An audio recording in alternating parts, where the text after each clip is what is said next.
Marianne Bougrain, vous allez chaque semaine nous choisir un album. Et cette semaine, vous ne pouvez pas passer à côté, évidemment, à l'album de David Bowie.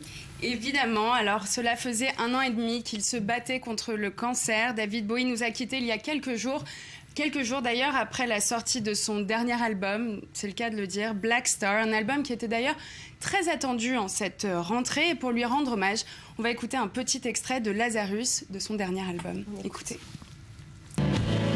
I've got drama, can't be stolen. Everybody knows me now.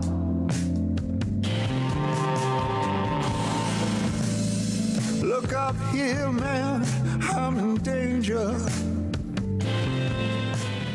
C'est dur, hein, il est clairement sur un lit d'hôpital. Le message est passé, là. Le message est passé, Wow. exactement.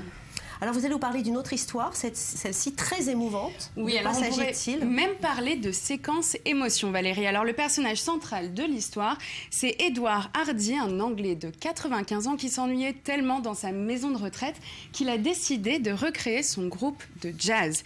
Alors, ce vétéran de l'armée britannique, qui est devenu pianiste dans un quartet de jazz pendant près de 40 ans, a donc publié une petite annonce sur Internet pour essayer de trouver des musiciens qui accepteraient de l'accompagner et de passer quelques heures avec lui. Résultat inespéré, en une semaine, plus de 80 réponses, dont 3 qui venaient de ses anciens compagnons de jazz qu'il n'avait pas vus depuis plus de 35 ans. C'est génial. Et d'ailleurs, le piano, c'était une thérapie pour lui, hein, Marianne, c'est ça ? Exactement. Alors, même si Edouard ne sait pas forcément jouer du piano debout, ce qui est sûr, c'est que malheureusement... Michel Berger. Ce qui est sûr, c'est que malheureusement, Edouard souffre d'un début d'Alzheimer, mais lorsqu'il se met à jouer du piano, eh bien, il se souvient de toutes les notes. Il n'éprouve aucune perte de mémoire, ce qui est quand même tout à fait exceptionnel.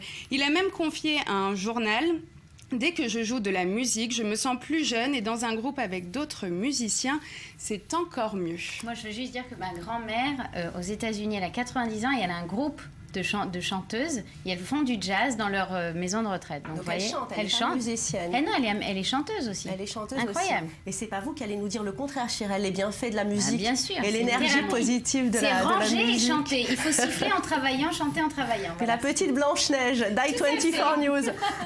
Marianne, c'est quoi son programme à ce monsieur alors pour 2016 ? Alors, aux dernières nouvelles, Edouard et ses vieux compagnons de jazz devraient faire un concert. Alors, où ça, à votre avis ? Vous avez une Dans la petite maison idée ? de retraite. Exactement, dans sa maison de retraite, c'est bien oui, ça. Il a déjà son public. Exactement, mais c'est ça. Ils vont faire une tournée de maison de retraite avec ma grand-mère, tout ça.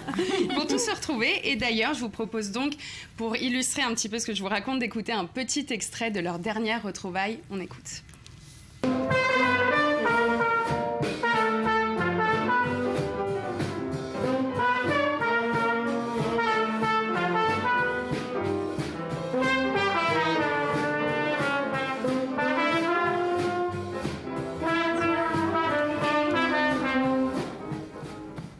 C'est dommage, vous auriez dû continuer de chanter. Dites-moi, une autre histoire, Marianne. Et oui, alors si vous Et pensez... insolite, celle-là. Surtout insolite. Si vous pensiez avoir tout vu ou même surtout tout entendu, eh bien cela, c'était avant de découvrir un concept très original, le concert pour chiens. Alors de quoi s'agit-il exactement ? C'est Eh bien, américain, ça. ça ne peut être qu'américain, ça c'est sûr. C'est un événement qui a été orchestré par Laurie Anderson en hommage au pouvoir d'unification des chiens. Et le théâtre de cet événement n'est autre que Times Square à New York. Ce n'est d'ailleurs pas son premier concert, mais son deuxième. Cette passionnée des animaux aurait fait en 2010 un autre spectacle de ce style à l'Opéra de Sydney, qui aurait réuni quand même une centaine de chiens. Merci beaucoup, Marianne. Merci, Chirel. À la semaine prochaine.